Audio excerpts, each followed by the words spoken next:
তবে শক্তি ফিরে পেতে হুঁশকির চেয়ে ভালো ওষুধ নেই। আমি এখন পাশের ঘরে যাচ্ছি, ফিরে এসে যেন কোনো খাবার পড়ে আছে না দেখি, বুঝেছ? আন্তরিক হাসল ডিক গ্রেসন। বুঝেছি। তাহলে হয়তো ক্ষীণ একটা সম্ভাবনা আছে কাল সকালে দাঁড়াতে পারবে তুমি। ওকে জ্ঞান দান করতে পেরে খুশি হয়ে পাশের ঘরে চলে গেল ডাক্তার ডেভিড। 11। পরদিন সকালে ঘুম থেকে উঠে অপেক্ষাকৃত সুস্থ বোধ করল ডিক। পেশিগুলো আড়ষ্ট, তবে ব্যথাটা কম। বিছানা ছেড়ে কাপড় পরতে পরতে ভবিষ্যৎ কর্মপন্থা স্থির করে নিল। মাথাটা ঘুরছে অল্প অল্প। নিষ্ঠুর এক টুকরো হাসি ফুটল ওর ঠোঁটে। কর্তব্য পালন করতে হবে। পাশের ঘরে কেউ নেই। দরজা খুলে বাড়ির পেছনের বারান্দায় গিয়ে দাঁড়ালো সে। রোয়াকের পাশে ছোট্ট জমিতে বাগান করেছে ডাক্তার, পানি দিচ্ছে গাছে। পায়ের শব্দে মুখ তুলে তাকালো সে। ডিকের উদ্দেশ্যে বলল, অন্য যে কারো এক সপ্তাহ পার হয়ে যেত বিছানা থেকে উঠতে। কাজটা পড়ে থাকলে লাগতো না, বলল ডিক। রওনা হয়ে যাব। তোমার হাতের পানি দেওয়ার ঝাঁঝরিটা মাটিতে নামিয়ে রেখে ওর সামনে রওনা হয়ে যাব। তোমার হাতের পানি দেওয়ার ঝাঁঝরিটা মাটিতে নামিয়ে রেখে ওর সামনে এসে দাঁড়ালো ডাক্তার ডেভিড। আগে তোমার ক্ষতগুলোর অবস্থা দেখি, ঘরে চলো। আমার সময় কম ডাক্তার। ঘরে ঢুকে একটা চেয়ারে বসে বলল ডিক। ওকে সতর্ক করলো ডাক্তার। বেশি তাড়াহুড়ো করলে আবার বিছানা নিতে হবে। কাঁচি দিয়ে ওর মাথার ব্যান্ডেজটা কাটলো সে। এই ক্ষতটা ভালোর পথে, মন্তব্য করলো। এবার শার্টটা খুলে ফেলো। তোমার বন্ধুদের দেয়া চিহ্নগুলোর হাল দেখি। শার্ট খোলার পর বুকের ব্যান্ডেজটা কাটলো ডাক্তার। চিন্তিত চেহারায় ক্ষয়ক্ষতি দেখলো। সব ঠিক আছে, কিন্তু বোকার মতো লাফঝাপ করে ফুটোগুলোর মুখ খুলে দিও না। নতুন কাপড়ে ব্যান্ডেজ বেঁধে উপদেশ খয়রাত করলো সে। ঢিলা করে বেঁধেছি ব্যান্ডেজগুলো। কাজ শেষ করে বলল সে, এবার কি করতে চাও তুমি? প্রথমে যাব গরুগুলোর কেতার কাছে, তারপর পশ্চিমে রওনা হব গরুগুলোর খোঁজে। ম্যাঙ্গাস ভ্যালির রানসারদের ভবিষ্যৎ নির্ভর করছে গরু বিক্রির টাকা পাওয়ার উপর, জবাব দিল ডিক।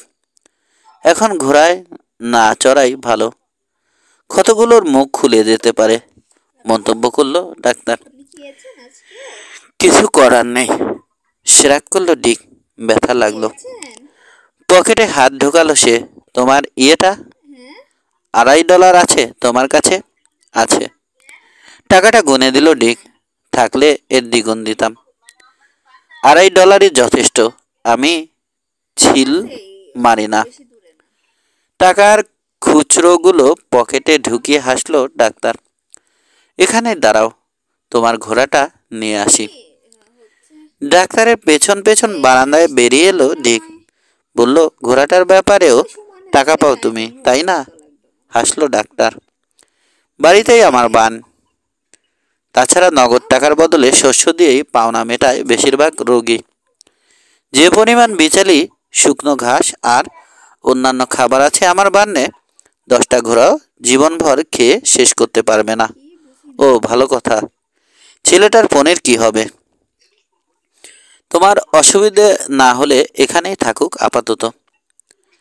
মাথা ঝাঁকিয়ে চলে গেল ডাক্তার। মিনিট 2 পর ঘোড়াটা নিয়ে এসে লাগামটা ওর হাতে ধরিয়ে দিল। ধীরে সুস্থে ঘোড়ার ছুটিও, উপদেশ দিল সে। সাবধানে ঘোড়ায় উঠে বসলো ডিক। চেষ্টাকৃত হাসি লটকে রাখলো ঠোঁটে।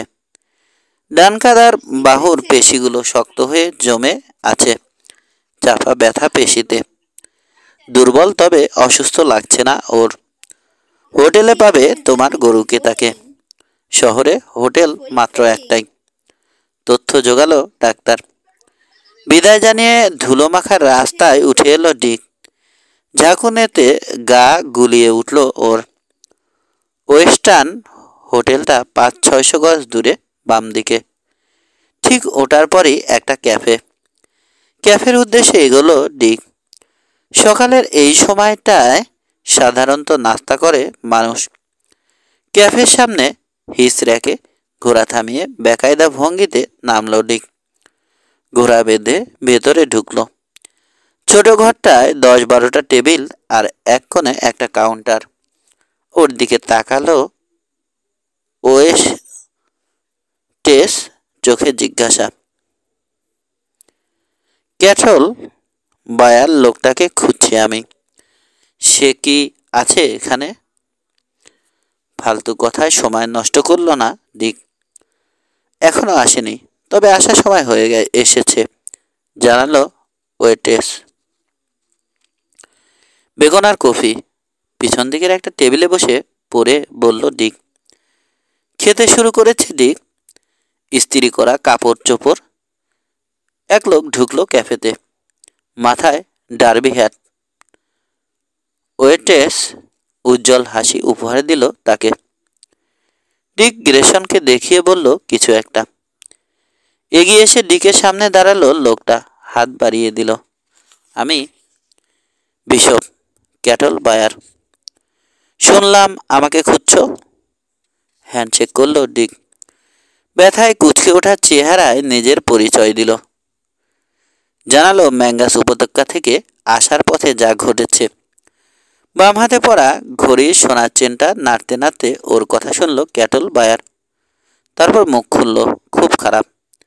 তোমরা আজই আসবে আশা করছিলাম। তাহলে এখানে থেকে কোনো লাভ নেই আমার। ঝুঁকে এলো ডিক। সামনে বসা ক্যাটল বায়ারের উদ্দেশ্যে বলল, আমাকে আর কয়দিন সময় দাও। আশা করছি গরুগুলো উদ্ধার করতে পারবো। ক্যাটল লুট করে দ্রুত কেটে পড়ে রাসলাররা। দ্বিধা প্রকাশ পেল বিশপের কণ্ঠে। তোমার কিছু করার আছে বলে মনে হয় না। হয়তো তাই, কিন্তু 200 গরু তো আর বাতাসে মিলিয়ে যাবে না। কোথায় ওগুলোকে নিয়ে যাওয়া হয়েছে সে সম্পর্কে কোনো ধারণা আছে তোমার? ক্যাটল বায়ার জিজ্ঞেস করলো। বোধ হয়, জবাব দিল ডিক। পথে একটা ঝর্ণা পড়েছিল এখান থেকে পশ্চিমে। ওটার নাম পেনাস্কো। এখান থেকে 20-25 মাইল দূরে, জানালো বিশপ। ডাক্তার ডেভিডের ওখানে প্রচুর চিন্তাভাবনার সুযোগ পেয়েছি। আমার মনে হয়েছে ঝর্ণা ধরে সামনে বাড়লে রাসলারদের ট্র্যাক পাব। তারপরেও মাত্র 200 গরুর জন্য কয়দিন আর অপেক্ষা করব? বৈষয়িক দৃষ্টিতে ব্যাপারটা দেখছে বিশপ। তাকে বোঝালো ডিক। এখন মাত্র 200 গরু, হ্যাঁ, কিন্তু ভবিষ্যতে ম্যাঙ্গাস ভ্যালির রাঞ্চগুলো দাঁড়িয়ে গেলে অনেক গরু যোগান দেবে। ওদের দরকার নগদ টাকা। এখন ওদেরকে সাহায্য করলে ভবিষ্যতে তোমারই লাভ হবে। বেশ, আগামী শনিবার পর্যন্ত অপেক্ষা করব। গোপের কোণে তা দিয়ে বলল বিশপ। ইশারায় ওয়েটেসকে ডেকে ব্রেকফাস্টের অর্ডার দিল নিজের জন্য। অসংখ্য ধন্যবাদ, উঠে পড়ল ডিক। আশা করি শনিবারের আগেই দেখা হবে আমাদের। হাসলো ক্যাটল বায়ার। বলল, কি করতে পারো শুধু সেটা দেখবার জন্যে হলেও থাকবো আমি। বিদায় নিয়ে ক্যাফে থেকে বেরিয়ে এলো ডিক। 12। মাথার উপরে নির্মেঘ আকাশ, এক ফোঁটা বাতাসও নেই।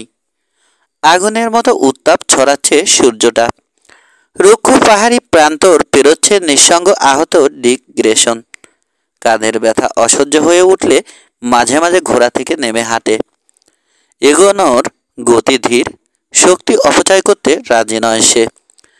বিকেলে ঝর্ণাটার কাছে পৌঁছলো ডিক। পাড় ধরে দক্ষিণে এগোলো। নির্দিষ্ট সময়ের মধ্যে ফিরতে হবে আনসন্স ফর্কে। বিশাল মেসায় গরুর ট্র্যাক খোঁজার সময় নেই। ওর অনুমান ভুল না হলে ট্র্যাক গোপনের জন্য কোথাও না কোথাও ঝর্ণাটা পার হয়েছে রাসলাররা। সেই জায়গাটায় খুঁজছে ডিক। ঝর্ণার শীতল পানিতে হাত মুখ ধুয়ে ক্লান্তি দূর করল সে। ঘোড়াটাকে পানি খাইয়ে ঝর্ণা পেরোলো। পাড়ের কাদার উপর চোখ রেখে এগোলো উজানে। ঝর্ণাটা যথেষ্ট চওড়া, ক্যানিয়নের ঢালে বয়ে যাচ্ছে। দুপারে কয়েক ফুট ঘাসে ছাওয়া। গরুগুলোকে ঝর্ণার গতিপথ দিয়ে ক্যানিয়নের অভ্যন্তরে নিয়ে যাওয়া কঠিন হবে না। সতর্ক চোখে দুপারে জমি জরিপ করতে করতে এগুলো ডিক। ওর ধারণা সঠিক হলে সামনে কোথাও ক্যাটল এবং রাসলারদের চিহ্ন থাকবে। দুদিন আগে স্যাম হারপারের লাশ নিয়ে যেখানটায় ঝর্ণা পেরিয়েছিল সেখানে পৌঁছলো ডিক। নরম মাটিতে দেবে যাওয়া খুঁড়ের চিহ্ন চোখে পড়ল। ওদের ট্র্যাক অবিকৃত থাকলে রাসলারদেরটাও থাকবে। দ্রুত এগোলো ডিক। সামনের জমি উঁচু হয়ে দূরের পাহাড় সারিতে মিশেছে। ক্যানিয়নের মুখে খাড়া ঢালের কাছাকাছি এসে পড়েছে সে। ঢাল বেয়ে নেমে আসায় ঝর্ণার গতি বেড়ে গেছে। ওখান দিয়ে পার করে ক্যানিয়নের ভেতরে নিয়ে যাওয়া হয়েছে শখানেক গরু। খুঁড়ের চিহ্ন দেখল ডিক। গরুগুলোকে ঝর্ণায় নামিয়েছে রাসলাররা। ওপারে না উঠে পানির উপর দিয়ে খেদিয়ে নিয়ে গেছে। ফলে ওপারে খুঁড়ের দাগ নেই। ঘোড়া থেকে নামলো ডিক। শখানেক গজ হাঁটার পর পেনাসোকোর অপর পারে গরুগুলো পানি ছেড়ে যেখানটায় উঠেছে সেখানে পৌঁছলো। নিশ্চিত হয়ে স্টেলিয়নে চলল সে। এখন শুধু ক্যানিয়নের ভেতরে ঝর্ণার উৎস মুখ লক্ষ্য করে এগোলেই জানা যাবে গরুগুলো কোথায় নিয়ে যাওয়া হয়েছে। 200 ফুট চওড়া ক্যানিয়নের পাহাড়ি দেয়ালে অসংখ্য পাইন আর সিডার গাছ জন্মেছে। মাথার উপর পাতার ছাউনি তৈরি করেছে ওগুলো। ক্যানিয়নের মেঝে ধীরে ধীরে উঠে গেছে। দূরে কোথাও সমতল জমির সাথে মিশেছে। স্টেলিয়নটার তেমন কষ্ট হচ্ছে না পথ চলতে। দুপাশে খাড়া পাহাড়ি দেয়াল থাকায় এ পথে ক্যাটল ড্রাইভও সহজ হবে।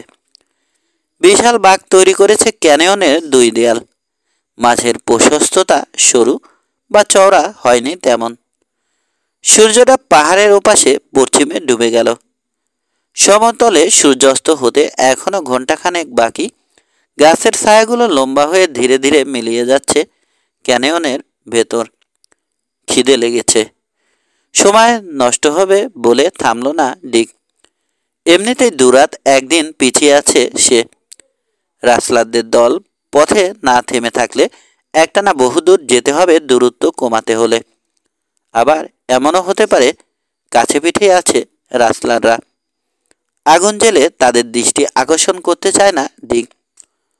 8 মাইল এগোনোর পর বাম দিকে তীক্ষ্ণ মোড় নিল ক্যানিয়ন। সমতল ভূমিতে একটা মেসা এসে শেষ হয়েছে। ঝর্ণার কাছ থেকে ঘোড়াসহ সরে এলো ডিক। মেসাটাকে 3 দিক দিয়ে ঘিরে রাখা পাহাড়ে উঠতে শুরু করলো। উত্তরের পাহাড় থেকে মেসার অর্ধেক পর্যন্ত দক্ষিণে ছড়িয়ে আছে ঘাস জমি। দৈর্ঘ্যে পৌঁছতে অন্তত 1 মাইল। ছড়িয়ে ছিটিয়ে দাঁড়িয়ে আছে কটনউড গাছ। পশ্চিমে একটা প্রাকৃতিক পুকুর। টলটলে জলে শেষ বিকেলের আলো প্রতিফলিত হচ্ছে। সোয়ালের মাঝামাঝি জায়গায় ছোট একটা রানস হাউস। সামনে হিচড়াকে স্যাডল চড়ানো অবস্থায় 4টে ঘোড়া বেঁধে রাখা হয়েছে।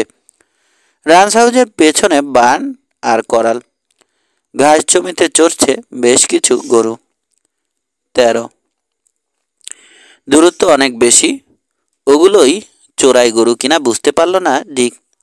অন্ধকার নামলে কাছ থেকে দেখে নিশ্চিত হতে পারবে সে। ঘোড়াসহ বিশৃঙ্খল জুনিপার ঝোপের আড়ালে চলে গেল ডিক। উঁচু জায়গায় ঝোপের পেছনে আছে রানস হাউস বা ক্যানিয়ন থেকে বেরিয়ে আসা কেউ ওকে দেখতে পাবে না এখন। আড়ষ্ট ভঙ্গিতে ঘোড়া থেকে নামলো ডিক। খিদে আর পথশ্রমে দুর্বল বোধ করছে। কড়া কফি শক্তি ফিরিয়ে দিত, কিন্তু আগুন জ্বাললে ওর উপস্থিতি ফাঁস হয়ে যেতে পারে। স্যাডলের সঙ্গে বাঁধা ঝোলাটা নামালো ডিক। জেরির দেয়া স্যান্ডউইচগুলো কাগজের মতো শুকনো হয়ে গেছে। ক্যান্টিনের মুখ খুলল সে। পানি দিয়ে ভিজিয়ে গিলে ফেলল 2টো স্যান্ডউইচ। পাথরের ফাঁকে জন্মানো ঘাস খাচ্ছে স্টেলিয়নটা। ওগুলো যদি রাসলারদের লুটে নেওয়া ক্যাটল হয় কি করবে ডিক? শনিবারের আগে গরুসহ পৌঁছতে হবে আনসন্স ফর্কে, না হলে চলে যাবে ক্যাটল বায়ার। ড্রাইভে 3-4 জন অংশ নিলে গরুগুলোকে তাড়িয়ে শহরে নিয়ে যেতে বড়জোর 1 দিন লাগবে। একজনের পক্ষে কাজটা অসম্ভব। ব্যাঙ্গাস ভ্যালিতে গিয়ে রানসারদের নিয়ে ফিরে আসার সময় হাতে নেই। তাছাড়া রাসলারদের মোকাবেলা করবে কিভাবে? প্রশ্নগুলোর কোনো উত্তর জানা নেই ডিকের। মন থেকে ভাবনা ঝেড়ে ফেলল সে। সময় এলে একটা না একটা পথ বেরোবেই। ঘোড়াটাকে ওখানে বেঁধে মেসা এবং রান্স হাউসের উপর নজর রাখা যায় এমন একটা জায়গায় গিয়ে বসলো ডিক। একই দিনে দু রকম সূর্যাস্ত দেখল সে। সোনালি হলুদ আলো ছড়িয়ে স্যাক্রামেন্টোর আড়ালে চলে গেল সূর্যটা।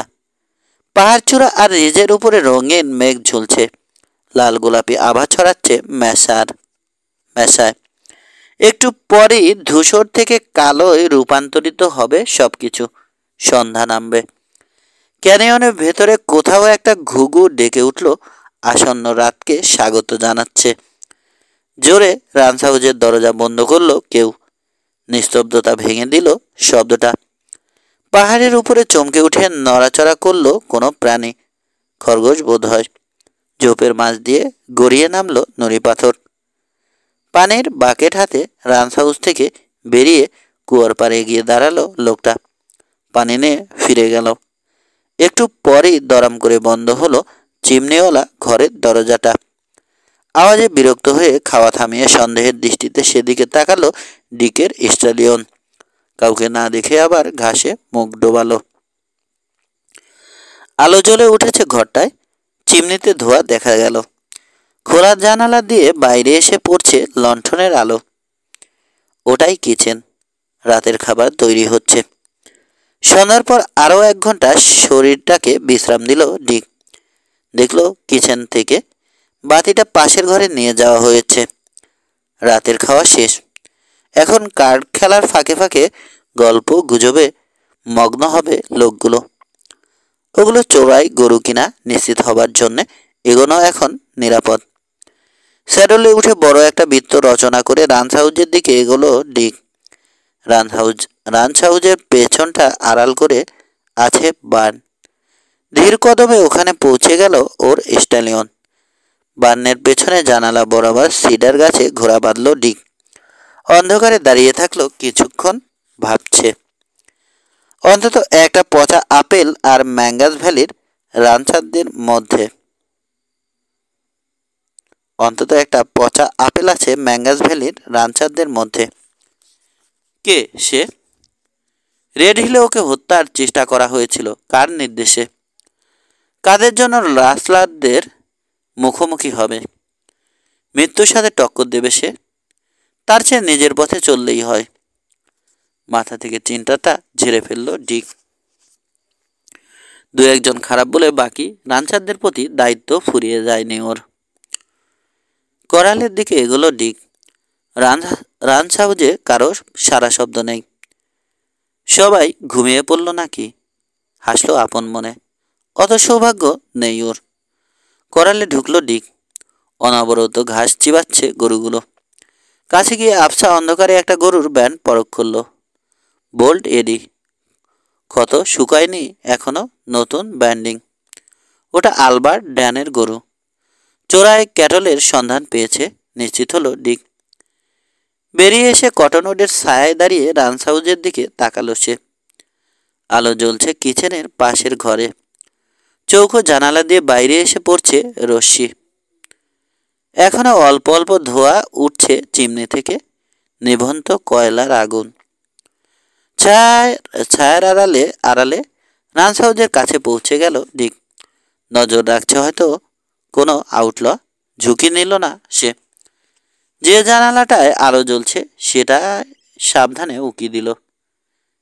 হিসড়াকে 4টে ঘোড়া বাঁধা দেখে ঠিকই আন্দাজ করেছিল ডিক। ঘরের মাঝখানে একটা টেবিল ঘিরে বসে পোকার খেলছে 4 আউটল। ম্যাচের কাঠি ব্যবহার করছে চিপস হিসেবে। তাদের মধ্যে লাল চুলো আমেরিকানকে দেখে বিস্মিত হলো ডিক।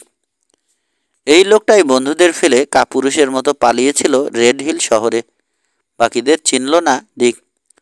সবকটাই মার্কা মারা, দেখলেই বোঝা যায় গলদ আছে ভেতরে। কাল সকালেই ব্যান্ড বদলের কাজটা ধরতে হবে। হাতের কাঠ নামিয়ে রেখে সিগারেট বানাচ্ছে যে লোকটা, সে বলল বিরক্ত ভঙ্গিতে। কেন? তুমি খেলছো কেন? কাল পরশুর মধ্যে জেমস এসে যাবে। তার বাম পাশে বসা আউটল প্রতিবাদ করলো। 5 জন থাকলে খাটনি কম হবে। টড, তুমি খেলছো? অধৈর্য হয়ে তামাক্ষরকে জিজ্ঞেস করলো লালচুলো। হ্যাঁ, এই যে আমার বেট $2। প্রয়োজনীয় ম্যাচের কাঠি টেবিলের মাঝখানে ঠেলে দিল টড। তার সরু চোখ জোড়া বিদ্ধ করলো লালচুলোকে। এত উসখুস করছো কেন? হাতের কার্ডগুলো এক নজর দেখে টেবিলে আছড়ে ফেলল রেড। দ্বিধান্বিত কণ্ঠে বলল, আমার শালার কপালটাই খারাপ। তাছাড়া এখানে বেহুদা আটকে আছি। আসলে হাঙ্কস আর ম্যাক্সের পরিণতি দেখে ভয় পেয়েছে হ্যারি। অন্যদের উদ্দেশ্যে বলল টড। চোখের সামনে গান চিলিঙ্গার যেভাবে ওদের। হ্যারিকে আরও খোঁচানোর সুযোগ টডকে দিল না চতুর্থ আউটল। মুখের কথা কেড়ে নিয়ে বলল, হ্যারি তো স্যাক্রামেন্টোতেই শোধ নিয়েছে। লালচুলোর দিকে তাকালো সে। এতক্ষণে ওই শালার হাড্ডি পরিষ্কার করে ফেলেছে শকুনের দল। তার কথায় স্বস্তি পেল হ্যারি। টেবিল থেকে নিজের কার্ড তুলে নিয়ে হেলান দিয়ে বসল। বোতলে আর মাল আছে উইলি? টডের বাম পাশে বসা আউটলকে জিজ্ঞেস করলো সে। টেবিলের একধারে রাখা বোতলটা তুলে ঝাঁকালো উইলি। মাথা নাড়ল। একেবারে শুকনো। শেষ ঢোক মেরে দিয়েছে চিনো। চতুর্থ আউটলর নাম চিনো, বুঝলো ডিক। অপেক্ষা করা ছাড়া কাজ নেই শালা। মাল ছাড়া চলবে কি করে? স্বগোক্তি করল হ্যারি। কালকেই রেল হেডে গিয়ে একজগ নিয়ে আসবো। ফালতু কষ্ট। জিমি নিয়ে আসবে বোতল। হাই তুলে চেয়ারে হেলান দিল টড। তোমাদের মতলবটা কি? ঘুমাবে না? আর 2-1 হাত হয়ে যাক, তারপর মতামত জানালো উইলি। কার বেট? জানালা থেকে সরে এলো ডিক গ্রেসন। একটা বিপজ্জনক পরিকল্পনা খেলে গেল ওর মাথায়। ঝুঁকি খুব বেশি, তবে সাবধানে সারতে পারলে সফল হবার সম্ভাবনা আছে। ছায়ায় মিশে বান্নে উপস্থিত হলো সে। ডোরওয়ে পেরিয়ে থমকে দাঁড়ালো। বান্নের বাম ধারে ও মাথায় স্তূপ দিয়ে খড় রাখা হয়েছে। পেছনে অপরদিকে গরাদে বিহীন জানালা। স্তূপটার উপর উঠে জানালা দিয়ে উকি দিল ডিক। নিচেই সিডার গাছে বাঁধা আছে ওর স্টালিয়ন। পর্যাপ্ত পরিমাণ খড় জানালা গলিয়ে ফেলল স্টালিয়নটার জন্যে। কাজ শেষে একটা কোণা বেছে নিয়ে শুয়ে পড়ল। পরিকল্পনাটার খুঁটিনাটি ব্যাপারগুলো ঝালিয়ে নিতে হবে। রান্স হাউজের দিক থেকে কয়েকটা ঘোড়া হাঁটিয়ে আনা হচ্ছে বান্নের দিকে। চমকে গেল ডিক। হিসড়াকে বাঁধা ঘোড়াগুলো বান্নে আনা হবে দলাই মলাই এবং খাওয়ানোর জন্যে ভুলে গিয়েছিল সে। জানালা দিয়ে সরে পড়ার চিন্তাটা মাথায় খেলল ডিকের। নড়ল না। আহত শরীরে দ্রুত বেরোনো সম্ভব না। পিস্তলটা খাপ মুক্ত করে চিত হয়ে শুয়ে পড়ল সে। গায়ের উপর খড় টেনে দিল। চোখ দুটো শুধু আবরণ মুক্ত চেয়ে আছে ডোরওয়ের দিকে। বাম হাতে লণ্ঠন, ডান হাতে ঘোড়াগুলোর রাশ ধরে ভেতরে ঢুকলো উইলি। সময় নিয়ে দেয়ালের আংটায় লণ্ঠনটা ঝোলালো। ঘোড়ার স্টলের দিকে এগিয়ে আসছে আউটল। মুহূর্তের জন্য স্বস্তি অনুভব করলো ডিক। কিন্তু স্টলের সামনে থামল না সে। ঘোড়াসহ খড়ের স্তূপের দিকে আসছে। ও যেখানটায় আত্মগোপন করেছে তার 5 ফুটের মধ্যে এসে দাঁড়ালো আউটল। আটি বাঁধা খড়গুলো ছুঁড়ে দিচ্ছে ঘোড়ার দিকে। নিঃশ্বাস বন্ধ করে দেখছে ডিক। একটু পর পেছন দিয়ে জন্তুগুলোকে সামনে ঠেলল উইলি। এখান থেকে নিজেদের খাবার নিজেরাই টেনে নিতে পারবে ওরা। নিজেরটা ছাড়া বাকি 3টা ঘোড়ার স্যাডল নামানো বা রাশ ঢিলা করার কষ্টে গেল না আউটল। নিজের স্যাডলটার উচ্চতা ঠিক করলো দীর্ঘ সময় নিয়ে। চুপচাপ শুয়ে আছে ডিক। কাঁধটা বেকায়দা অবস্থায় আছে। ব্যথা শুরু হলো।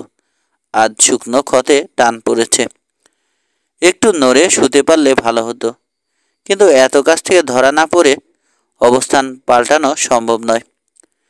দিক নড়লেই ঘোড়াগুলো চমকে উঠে ওর উপস্থিতি ফাঁস করে দেবে। খুব ধীরে সুস্থে কাজ করছে আউটল। পেছন থেকে পড়া লণ্ঠনের আলোয় লোকটার চোয়ালের নড়াচড়া দেখতে পাচ্ছে ডিক। তামাক চিবোচ্ছে আউটল।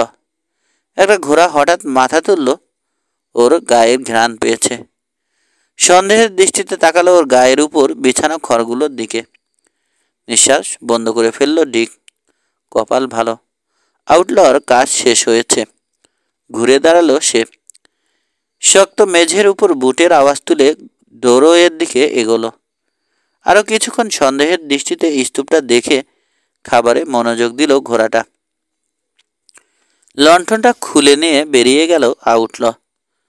দরজাটা বন্ধ করে ছিটকিনি দিয়ে গেছে বেটা, শব্দ পেল ডিক। খড়ের স্তূপের নড়াচড়া দেখে চমকে উঠল ঘোড়াগুলো। পাত্তা দিল না ডিক। ইয়ার্ড পেরিয়ে রান্স হাউজের দিকে চলে যাচ্ছে পদশব্দ, সেদিকে ওর খেয়াল। জায়গা বদলে জানালার পাশ ঘেঁষে শুলো সে। ব্যথা কমেছে, ক্লান্তিতে চোখ বুজে আসছে এখন। কিন্তু বেশি ঘুমালে চলবে না। ভোরের প্রথম আলোয় পরিকল্পনা মতো কাজ করতে না পারলে বাঁচার আশা কম। 14। কাঁধের ব্যথার দুশ্চিন্তায় বারবার ঘুম ভেঙে গেল ওর। প্রতিবার উঠে বসে জানালা খুলে দেখল ভোর হতে কত বাকি। শেষ পর্যন্ত বিরক্ত হয়ে উঠে পড়ল ডিক। জামা কাপড় থেকে খড়ের টুকরো ঝাড়ল। হঠাৎ আওয়াজ আর অপরিচিত ঘ্রাণে চমকে দূরে সরে গেল আউটলদের ঘোড়াগুলো। একটু পর চুপ করে গেল সবকটা। একমাত্র দরজা বন্ধ করে দিয়ে গেছে আউটল। জানালা দিয়ে বেরোতে হলো ডিককে। ডান হাতে চৌখাট ধরে নে ধপ করে মাটিতে পড়ল সে। ব্যথায় চোখ মুখ কুঁচকে উঠে দাঁড়ালো। ভোর হতে এখনো অন্তত 1 ঘন্টা বাকি। আর অপেক্ষা করবে না ঠিক করল ডিক। তাড়াতাড়ি কাজ শুরু করাই কম বিপজ্জনক। ঘোড়াটাকে হাঁটিয়ে নিয়ে বান ঘুরে করালের দিকে এগোলো ডিক। ওখানে গরুগুলো জড়ো করা হয়েছে। করালের পেছনে স্টালিয়ন বেঁধে বান্নে ফেরত এলো আবার। চেষ্টা করেও নিঃশব্দে বান্নের দরজা খুলতে পারল না সে। মস্ত্রে পড়া কবজায় আওয়াজ হলো। কোনো চাঞ্চল্য প্রকাশ পেল না ডিকের আচরণে। রাসলারদের ঘোড়াগুলোর কাছে গিয়ে দাঁড়ালো। দুটোর স্যাডলে রাইফেল ঝুলছিল, ছাড়িয়ে নিল। খড়ের স্তূপে ঢুকিয়ে রাখলো একটা। হাতের রাইফেলটার লিভার টেনে দেখে নিল ভরা আছে। সবকটা স্যাডল ব্যাগ হাতড়ালো, লুকানো অস্ত্রের খোঁজে নেই। ঘোড়াগুলো লাগাম ধরে করালের উদ্দেশ্যে রওনা হলো ডিক। ওর স্টালিয়নটার সামনে ঘোড়াগুলোকে বাঁধল সে। হাতের রাইফেলটা নিজের স্যাডল ব্যাগে ঝুলিয়ে রান্স হাউসটা রেকি করতে এগোলো। অন্ধকারে ডুবে আছে রান্স হাউস। চিমনির ধোঁয়া বন্ধ হয়ে গেছে অনেক আগে। নিস্তব্ধ দাঁড়িয়ে থেকে কিছুক্ষণ চারপাশে নজর চালালো ডিক।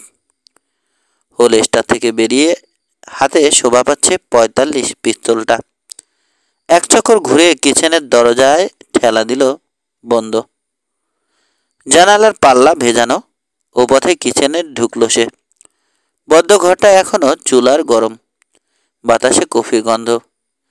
কিছুক্ষণ চুপ করে দাঁড়িয়ে থাকলো ডিক। অন্ধকারে চোখ সইয়ে নিল। পিস্তলটা হোলেস্টারে ঢুকিয়ে জুতো খুলে ফেলল। পরিকল্পনার সবচেয়ে কঠিন অংশটা সামনে। এখন আওয়াজ করে সব ভণ্ডুল করতে রাজি নয় সে। পিস্তলটা আবার বেরিয়ে এসেছে ওর হাতে। পাশের ঘরের দরজার দিকে এগোলো ডিক। ওই ঘরেই পোকার খেলছিল আউটলরা। ঘরটা খালি, কেউ নেই। আউটলদের নাক ডাকা শব্দ ভেসে আসছে বাড়ির ভেতর থেকে। নিঃশব্দ পায়ে দরজা পেরিয়ে আওয়াজ লক্ষ্য করে এগোলো ডিক। পাশাপাশি দুটো রুমে ঘুমিয়েছে আউটলরা। প্রথম ঘরের দরজায় দাঁড়িয়ে ভেতরে উকি দিল ডিক। ঘামের ঝাঁঝালো গন্ধের মধ্যে গভীর ঘুমে আচ্ছন্ন হ্যারি এবং টড। তার মানে পাশের ঘরটায় উইলি আর চিনো আছে। অন্ধকারে দাঁড়িয়ে হাসল ডিক। নিজেদের ঝোলানোর কাজটা সহজ করে রেখেছে রাসলাররা। সাবধানে চেয়ার বা অন্য কোনো আসবাবে ধাক্কা না লাগিয়ে খাটের পাশে গিয়ে দাঁড়ালো ডিক। অসারে ঘুমাচ্ছে দুই আউটল। এই গরমেও কাঁধ পর্যন্ত কম্বলে ঢাকা। যা খুঁজছিল পেয়ে গেল সে। খাটের স্ট্যান্ডে ঝুলছে রাসলারদের গান বেল্ট। নিঃশব্দে গান বেল্ট দুটো হাতে তুলে নিল ডিক। ঘর থেকে বেরিয়ে কিচেনে সে ময়দার পিপে ঢুকিয়ে রাখলো ওগুলো। হাঁটাহাঁটিতে পরিচান্ত হয়ে পড়েছে সে। পরিকল্পনা বদল করতে হবে, বুঝল। পিস্তলটা হোলস্টারে রেখে জানালার কাছে পড়ে থাকা বুটজোড়া পড়ল। তারপর একটা লণ্ঠন জেলে স্টোভের পাশে রাখা চেয়ারটা বাম হাতে তুলে নিল। পাশের ঘরে যাওয়ার দরজার কাছে উল্টো দিকে মুখ করে দেয়ালে ঠেস দিয়ে চেয়ারটা রাখল সে। ওটায় বসে লণ্ঠনটা নিভিয়ে দিল। খুঁটিনাটি সব কিছু ভেবে নিল আরেকবার। না, ঠিকই আছে। রাসলাররা কিচেনে ঢুকলে দরজার পাশে চেয়ারে বসা অবস্থায় কাভার করতে পারবে সে। আরও প্রায় 1 ঘন্টা অপেক্ষা করতে হবে তাকে। বাতাসে কফির গন্ধ ভাসছে। উঠে দাঁড়িয়ে স্টোভের সামনে উপস্থিত হলো ডিক। পটে এখনো কফি আছে, যদিও ঠান্ডা। একটা কাপে তাই ঢালল সে, চুমুক দিল। কড়াতে তো কফিটা রীতিমতো ধাক্কা দিল জিভে। তবে ঘুম ঘুম ভাব কেটে যাওয়ায় সতর্কতা বোধ বাড়ল। জানালা দিয়ে বাইরে চলে গেল ডিকের দৃষ্টি। এখনো অন্ধকার হয়ে আসছে আকাশ। আলোর আভাস না দেখা পর্যন্ত করার কিছু নেই ওর।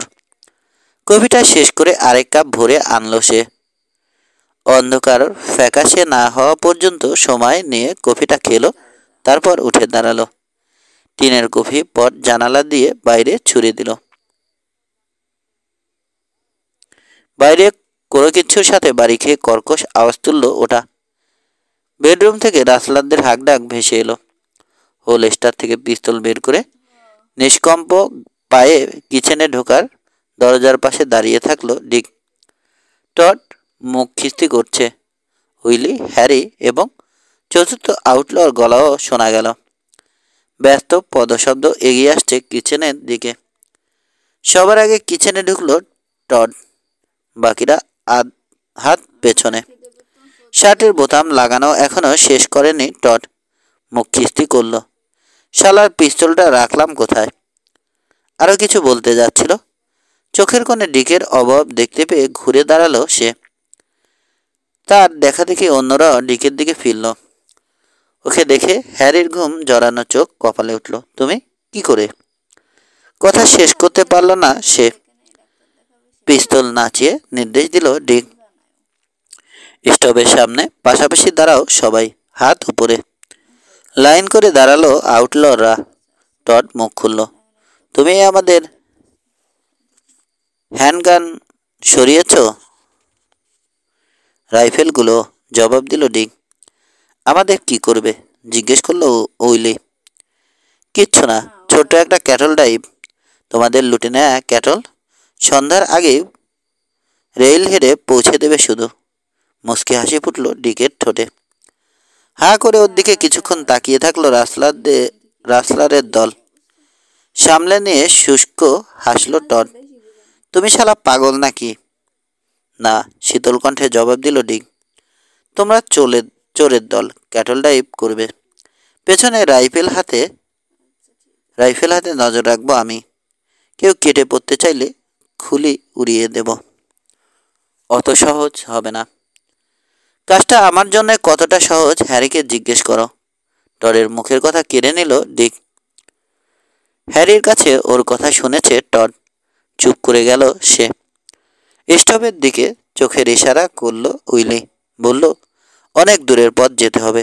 কিছু খেয়ে নিলে সবার ভালো, তাই না? একেবারে রেল হেডে পৌঁছে খাওয়া পাবে। স্পিলম্যানের জেলে। এখন একজন একজন করে বেরোও সবাই। তোমাদের ঘোড়া করালের পেছনে। নির্বিকার কণ্ঠে জবাব দিল ডিক। আউটলদের ভালোভাবে কাভার করার জন্য এক পা পিছালো সে। দরজার পাশে রাখা চেয়ারটায় হোঁচট খেয়ে ভারসাম্য হারালো। আহত কাঠটা বাড়ি লাগলো দেয়ালের সঙ্গে। অসহনে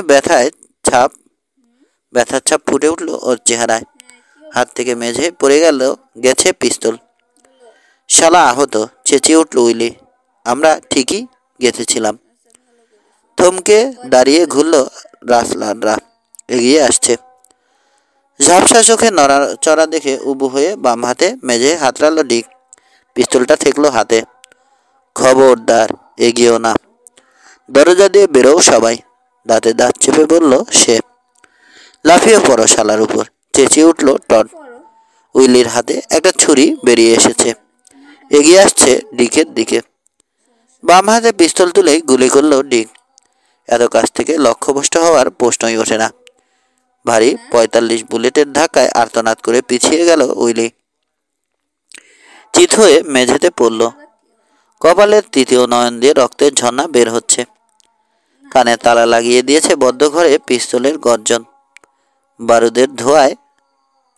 বারুদের ধোয়ার ভেতর ডিকের পিস্তল দেখতে পেল আউটলরা। তাদের দিকে তাক করা। আর কারো শখ আছে? উঠে দাঁড়িয়ে জিজ্ঞেস করলো ডিক। কোনো জবাব দিল না ৩ আউটল। আমার বাবা মারা গেছে রাসলারদের হাতে। আমার বন্ধুদের খুন করেছ। তোমাদের হত্যা করতে এক মুহূর্ত দ্বিধা করব না আমি, বুঝেছ? হ্যাঁ, জবাব দিল লালচুলো হ্যারি। একটা ক্যাটল ড্রাইভ ঠিক মতো চললে আনসন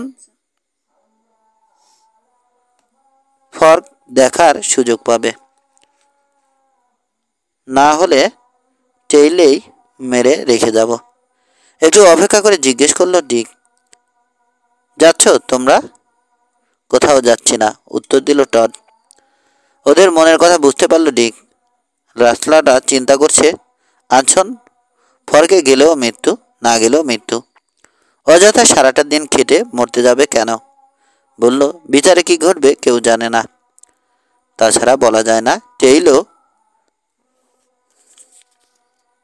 হয়তো পালানোর সুযোগ পেতে পারো। হাতের পিস্তলটা নাচালো ডিক। বলল, কি ঠিক করলে? নিঃশব্দে ঘর ছেড়ে বেরোলো আউটলর দল। সুযোগটা নিচ্ছে। ভাবছে আহত ডিক গ্রেসন শেষ পর্যন্ত টেকে কিনা কে জানে।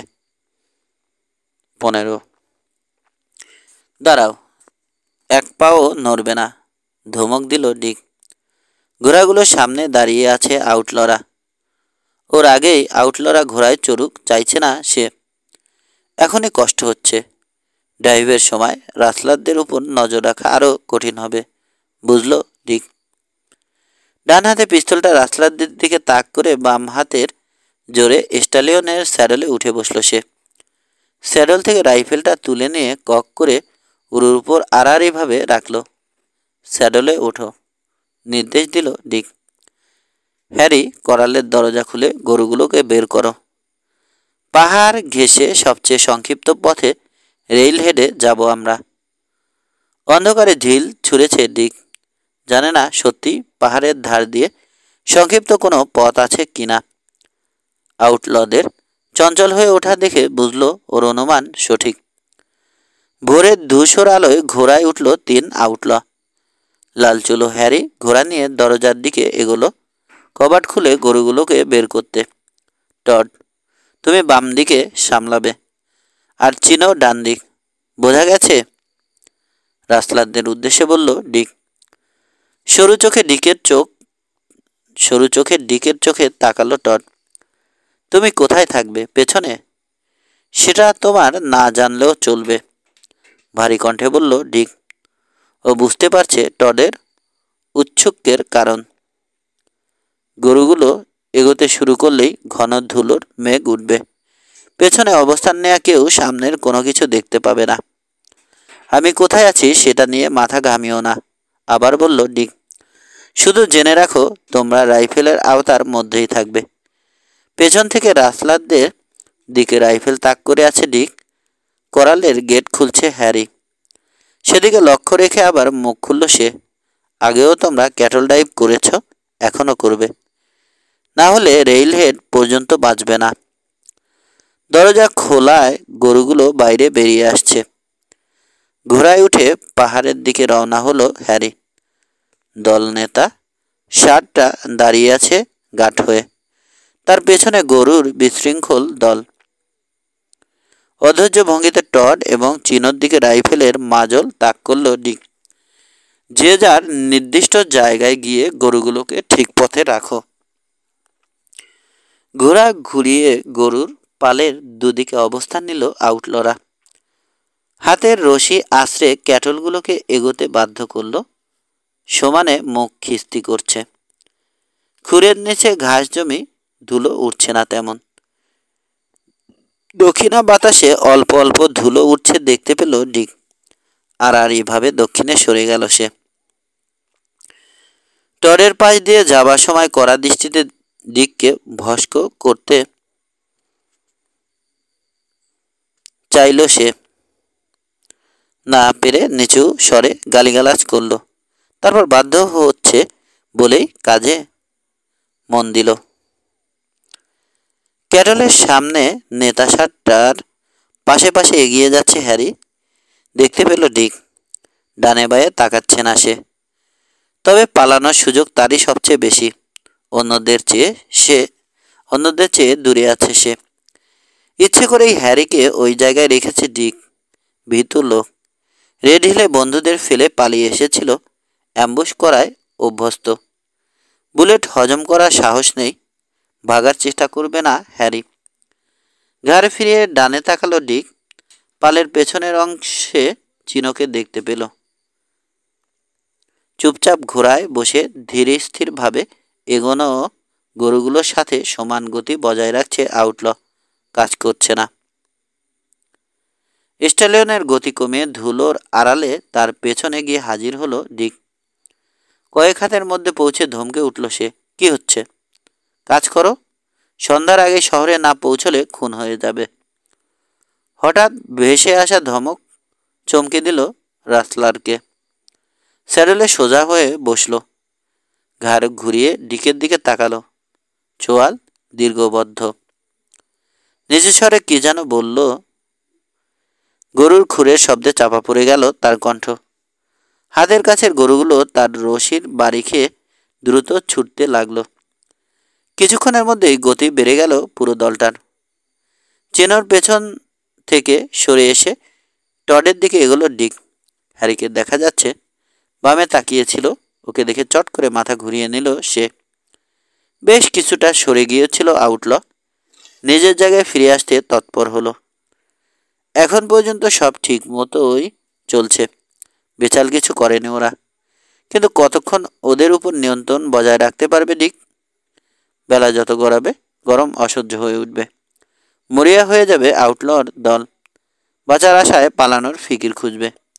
অসুস্থ শরীরে কতক্ষণ সতর্ক থাকতে পারবে ডিক? সূর্য উঠল সোনালি কিরণ ছড়িয়ে। শীতার্ত আবহাওয়ায় উষ্ণ পরশ বোলালো। বেলা 10টার দিকে ওদের উপর রীতিমতো অত্যাচার শুরু করে দিল সূর্যটা। যাত্রার ক্লান্তি, সবসময় সতর্ক থাকা, উত্তাপ, উত্তেজনা সবকিছু মিলে ডিকের কাঁধের ব্যথাটা বেড়ে গেল। চেহারায় ব্যথা বা ক্লান্তির ছাপ ফুটতে দিল না ডিক। সর্বক্ষণ কক করা রাইফেল হাতে সতর্ক অবস্থায় রইল। বেলা 2:30টার দিকে মেসা পেরিয়ে এলো ওরা। সামনে রুক্ষ সমতল প্রান্তর। ভীষণ ধুলো উঠছে খুরের ঘায়ে। রাসলারদের উপর নজর রাখা কঠিন হয়ে উঠল। বিকেলের দিকে কাঁধের ব্যথা আরও বাড়ল ডিকের। ঘুরে ঘুরে রাসলারদের উপর চোখ রাখা প্রায় অসম্ভব একটা কাজ মনে হলো। কাজটা শেষ করতে পারবে না এরকম সন্দেহ উকি দিতে লাগলো মনে। নিজেকে শক্ত করে স্যাডেলের উপর বসালো সে। যে করেই হোক আনসন্স ফরকে ক্যাটল নিয়ে যেতেই হবে। ব্যথা এবং জ্বরে ঠিক মনে করতে পারল না সে কেন আনসন্স ফরকে ক্যাটল নিয়ে যাওয়া জরুরি। ব্যাপারটা নিয়ে চিন্তা করারও চেষ্টা করল না। বড় বেশি ক্লান্ত। এই কদিনের ব্যস্ততায় আসল ব্যাপারে ভাবার সুযোগ পায়নি ডিক। বুকে পোষ খাওয়া লম্বা চওড়া একজন লোককে খুঁজছে সে। প্রতিজ্ঞা পূরণের জন্যই এ অঞ্চলে এসেছে ও। হঠাৎ মনে পড়ল, গরু বিক্রির টাকাগুলো ম্যাঙ্গাস ভ্যালি রানসারদের দরকার। এই টাকার জন্যই ব্রায়ান, লুক এবং কিশোর স্যাম হারপারকে জীবন দিতে হয়েছে। ওদের বাঁচানো ওর দায়িত্ব ছিল, ব্যর্থ হয়েছে সে। কিন্তু প্রতিশোধ নিতে বিফল হলে চলবে না। সম্ভব হলে কাজটা সরাসরি করবে না ডিক, আইনের হাতে তুলে দেবে রাসলারদের, ফাঁসিতে ঝোলাতে সাহায্য করবে, তারপর ভুলে যাবে। ডিকের মনের মধ্যে একটা দ্বন্দ্ব কাজ করে। গত 3 বছর ধরে বাবার হত্যাকারীকে কেন খুঁজছে সে? আইনের হাতে তুলে দেবে বলে, না নিজের প্রতিশোধ নেওয়ার জন্য? পরিচ্ছন্নভাবে চিন্তা করার ক্ষমতা থাকলে এখন বোধহয় নিজেকে প্রশ্ন করত সে। শেষ বিকেলে যখন দূরে ধোঁয়া দেখা গেল, কোনো মতে স্যাডলে টিকে আছে ডিক। গন্তব্যের দূরত্ব জেনে মনে এবং শরীরে বল পেল সে। আর মাত্র 3-4 মাইল দূরেই নিরাপদ আশ্রয় আনসন্স ফর্ক। ফুট 30 দূরে বাম দিকে গরু খেদাচ্ছে টড। সেদিকে তাকালো ডিক। এখন থেকে দ্বিগুণ সতর্ক থাকতে হবে ওকে। পালানোর ঝুঁকি যদি নেয়, এখান থেকে রেলহেডের মাঝামাঝি কোথাও পালাবার চেষ্টা করবে রাসলাররা। পিঠে দৃষ্টি অনুভব করে ঘাড় ফেরালো টড। ধুলোমাখা চেহারায় বাঁকা হাসি ফুটল। শহরের ধোঁয়া দেখেছ? আমার মনে হয় ওই পর্যন্ত টিকবে না তুমি, চেঁচিয়ে বলল সে। আমি টিকব। ডিকের চেহারায় কোনো ভাব নেই। তবে তুমি তা দেখার জন্য বেঁচে নাও থাকতে পারো। ঘাড় ঘোরানোর আগে দেতো হাসল আউটল। আরও কিছুক্ষণ তার কাছাকাছি থাকলো ডিক, তারপর পিছিয়ে এসে টেইল ঘুরে চিনোর পেছনে গিয়ে হাজির হলো। ডানে বামে তাকাচ্ছে না আউটল, তাকিয়ে আছে ক্যাটলগুলোর সামনে এগিয়ে চলা হ্যারির দিকে। একটু যেন বেশি এগিয়ে আছে হ্যারি। ডিকের সন্দেহ হলো। স্পারের খোঁচায় চিনোর শরীরের 5 ফুটের মধ্যে পৌঁছে গেল ওর স্ট্যালিয়ন। কুমতলব থাকলে ভুলে যাও, সাবধান করলো ডিক। তোমাদের ছাড়াও এইটুকু দূরত্ব পাড়ি দিতে পারবো। কিসের মতলব? সাধু সাজার চেষ্টা করলো চিনো। চোখের কোণে বাম পাশের গরুগুলো বিশৃঙ্খল দেখেই যা বোঝার বুঝে নিল ডিক। ভালোভাবে দেখার জন্য স্ট্যালিয়ন ঘুরিয়ে সরে এলো খানিকটা। ধুলোর মধ্যে দিয়ে দেখলো স্যাডলে ঝুঁকে বসে বাম দিকের পাহাড় লক্ষ্য করে ছুটছে টড। তাড়াহুড়ো করে কারবাইনটা কাঁধে ঠেকালো ডিক। তাক ঠিক করে ট্রিগার টিপল। কাঁধে রাইফেলের ধাক্কায় মুহূর্তের জন্য অন্ধকার দেখলো চোখে। টডের সামনে বালি ছিটালো বুলেট। পেছনের পায়ে ভর করে দাঁড়িয়ে গেল ঘোড়াটা। আবার গর্জে উঠল ডিকের রাইফেল। ইচ্ছে করে এবার আউটলর ফুট 2 দূরে লক্ষ্য স্থির করেছে সে। রাইফেলের গর্জনে ভীত হয়ে দৌড়াতে শুরু করলো গরুগুলো। ঘুরে তাকিয়ে চিনো এবং হ্যারিকে দেখলো ডিক। স্টিরাপের উপর দাঁড়িয়ে চিনোর দিকে তাকিয়ে আছে হ্যারি, ছোটার জন্য প্রস্তুত। কারবাইনটা হ্যারির দিকে ফেরালো ডিক। একটা বুলেট পাঠিয়ে দিল তার কাঁধের উপর দিয়ে। পাশ দিয়ে যাওয়া বুলেটের ঝাপটা চমকে দিল আউটলকে। ধপ করে স্যাডলে বসলো সে। ছুটানো গরু সামলানোয় ব্যস্ততার ভান করলো। গরুগুলো দৌড়াতে শুরু করায় ঘন ধুলোর মেঘ ঢেকে ফেলেছে টডকে। ধুলোর মধ্য দিয়ে ছুটল ডিক। আউটলর কাছাকাছি গিয়ে দেখলো শেষ পর্যন্ত ঘোড়াটাকে বশ করতে পেরেছে সে।